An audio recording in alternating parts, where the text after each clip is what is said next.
Graça e paz, seja muito bem-vindo ao Café com Palavra. Eu sou o pastor Igor Marçal e nós estamos na nossa série aqui falando sobre o reino de Deus. Hoje vamos falar sobre a posição, a nossa posição. Existe uma posição? Existem posições no reino? Como vai ser isso? Então, vamos lá, acompanha com a gente aí, tá? Se você ainda não é inscrito no nosso canal, se inscreva, né? Ative as notificações, né? E participe conosco aí, com certeza o Café com Palavra é uma programação diária, todos os dias nós temos vídeos aqui para edificar a sua vida. Ok, vamos lá falar um pouco sobre essas posições aí. Nossa posição no reino está vinculada à obediência aos princípios dos ensinos de Cristo, tá? E a continuação desse legado, né? O texto que nós vamos ler aqui, inicialmente, é o texto de Mateus, capítulo 5, verso 19. Diz assim a palavra: qualquer, pois, que violar um destes menores mandamentos e assim ensinar aos homens, será chamado o menor no reino dos céus. Aquele, porém, que os cumprir e ensinar, será chamado grande no reino dos céus. Bom, se nós estamos aqui falando sobre posições, uma coisa já vimos, que no céu haverão alguns que serão chamados de pequenos e outros que serão chamados de grandes no reino dos céus. Claramente isso mostra uma separação, mostra realmente assim, um posicionamento que pode se ter, ok? Então vamos entender aqui como alcançar ou não essas posições, tá? Primeiro ponto que é falado aqui é cumprir e ensinar. Muito interessante. Apenas cumprir os mandamentos não é suficiente para se alcançar o reino, ou melhor, para alcançar uma posição nesse reino. Quem deseja habitar nesse lugar deve estar comprometido com o legado do evangelho, ou seja, com sua continuidade. E é interessante falar sobre legado, porque quando a gente fala sobre legado, não se trata apenas, sabe, o que é o legado? Como que eu encaro o legado? Legado é algo que me é deixado, tá? E eu tenho que fazer alguma coisa com isso, não é? Ou esse legado pode ser esquecido. Então, quando nós olhamos o legado que foi nos deixado por Cristo, está na nossa mão. O que nós vamos fazer com isso? Algo foi nos entregue, um bastão foi passado para nós. E aqui, Jesus mesmo fundamenta a importância de dois elementos: cumprir e ensinar. Então, qual é a minha responsabilidade com o legado? Cumprir e ensinar. Então, eu vou viver aquelas verdades e vou ensinar essas verdades. E assim eu vou ser chamado grande no reino dos céus. Mas se eu fizer o contrário, se não cumprir e nem ensinar, eu vou ser chamado menor no reino dos céus. Então, é uma posição. E Jesus deixa muito claro como alcançá-la. Continuando, a condição de superioridade no reino a qualquer realidade espiritual na terra. Interessante isso também. Mateus capítulo 11, verso 11, diz assim: com toda certeza vos afirmo, entre os nascidos de mulher, não se levantou ninguém maior do que João, o Batista. Entretanto, o menor no reino dos céus é maior do que ele. Olha que interessante aqui essa afirmação de Jesus sobre a proeminência do reino. Jesus nos aponta João como o maior nascido de mulher. E olha só, entre ele nós temos personagens como Abraão, como Moisés, como Daniel, Elias, Eliseu, Isaías.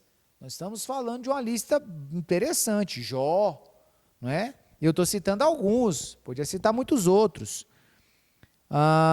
Mas Jesus ele aponta, dentre estes e muitos outros, João, o Batista, como o maior.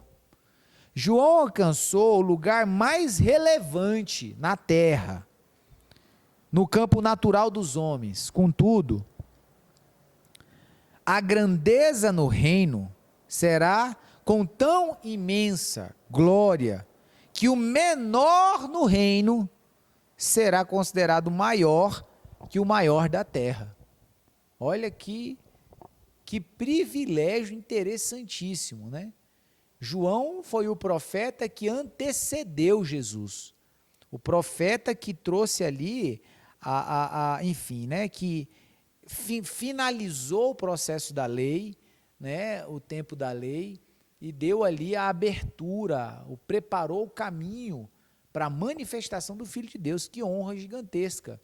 E Jesus está dizendo, olha, no reino, o menor lá será maior do que o maior que teve aqui, que foi João.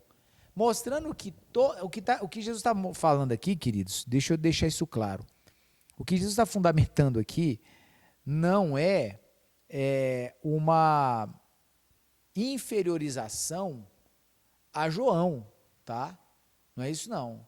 O que ele está mostrando é uma condição de superioridade sobre todo o processo de posicionamentos que há no reino dele, com qualquer tipo de realização alcançada aqui na terra, tá?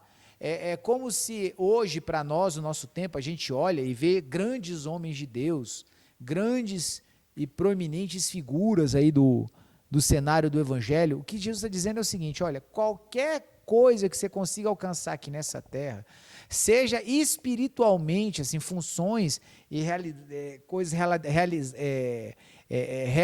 realizações e conquistas e posições espirituais no campo da eclésia, mas aqui ainda, por maior que você seja, você ainda vai ser o menor lá. Então a conquista do reino é uma nova colocação que todos nós vamos ter.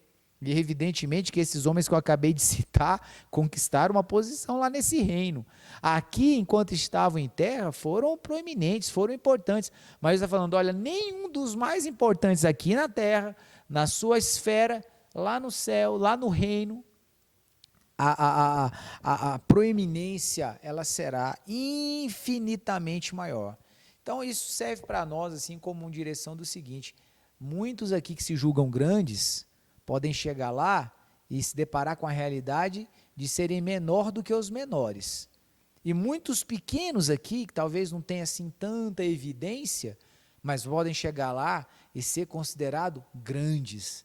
Então, o ponto para nós é o seguinte, eu já falei disso em outro momento, muitos que se julgam importantes podem estar julgando erradamente. Tá? Porque o Senhor ele não julga como o homem julga, ele não vê como o homem vê. As nossas posições no reino dele vão ser completamente diferentes daquilo que a gente vê aqui na terra hoje em dia. Tá? Esse é um ponto muito importante para nós aí. Vamos avançar aqui. Terceiro ponto sobre posição. Humildade desprovido de arrogância e ganância, este será o maior no reino. Olha que interessante, Jesus vai nos dar um caminho aqui, ó. Mateus 18, verso 1. Naquele momento, os discípulos aproximaram-se de Jesus e perguntaram, quem é o maior no reino dos céus? E Jesus, chamando uma criança, colocou-a no meio deles e disse, com toda certeza vos afirmo, que se não vos converterdes e não vos tornardes como crianças, de modo algum entrareis no reino dos céus.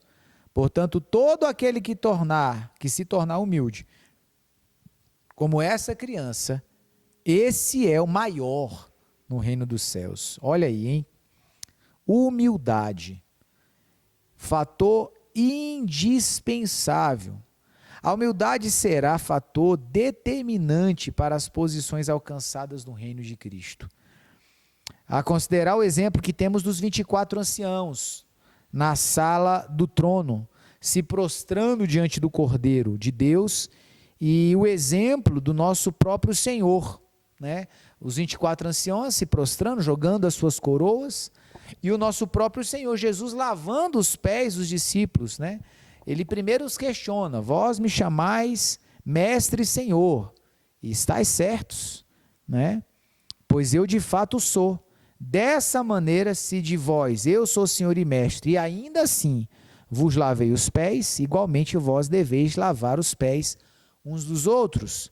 Dei-vos um exemplo, para que, como eu fiz, também vós o façais. Esse é um texto de João 13, importantíssimo. Então, olha só, humildade não é alguém que foi desprovido de algum tipo de condição natural, tá? A gente olha para uma pessoa que às vezes é morador de rua, que enfim, passa por limitações e fala, olha, essa pessoa é tão humilde, né? Não, humildade não é alguém que foi desprovido de alguma coisa, que foi destituído de recursos, que foi destituído de condições naturais. Isso é pobreza, tá? A palavra pobre na Bíblia é a palavra pitochos do grego. E essa palavra fala exatamente disso, alguém que ela foi destituída daquilo que ela poderia ter. Ela foi lhe tirado o que ela tinha e ela se encontra numa condição de desprovimento humano, natural, tá? De coisas naturais, temporais. A humildade é uma virtude. A humildade é uma escolha em me colocar de uma forma, como é que é o termo que eu quero usar aqui? Me colocar de uma forma simples, de uma forma modesta, frente às situações das quais eu convivo, tá? A humildade, ela tem a ver com isso, tem a ver com como eu disse, é uma virtude do Espírito, é uma virtude de se postar, de se posicionar de forma simples, de forma desprovida de orgulho, desprovida de arrogância, desprovida de sentimentos de grandeza excessiva, desnecessária. Tá? Então, é isso que é necessário para alcançar esse lugar aí. Tá? E o último ponto, os lugares no reino são preparados pelo Pai. Você sabia disso? Mateus capítulo 20, verso 21, diz assim, o que desejais? Perguntou Jesus. Ela respondeu, ela, a mãe de Tiago e João.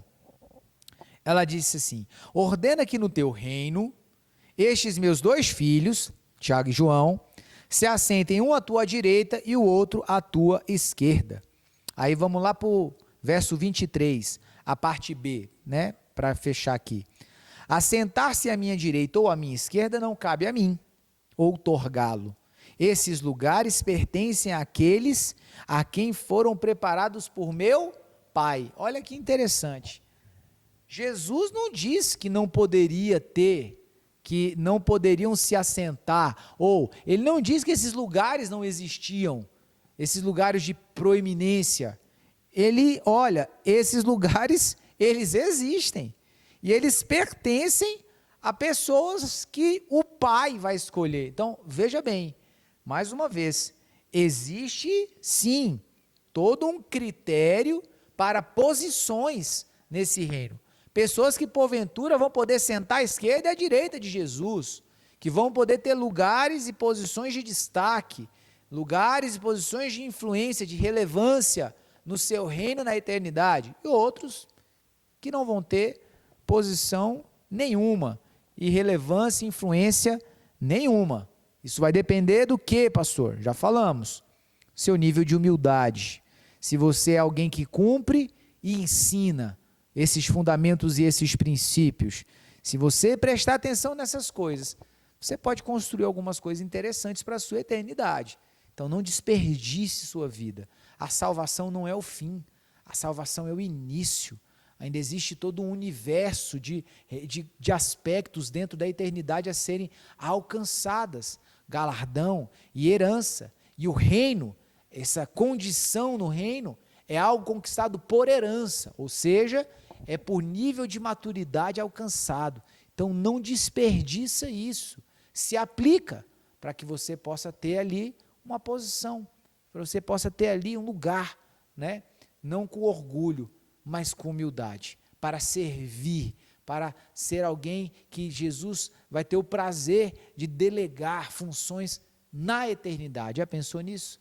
É um lugar para nós. Amém? Que Deus abençoe sua vida poderosamente.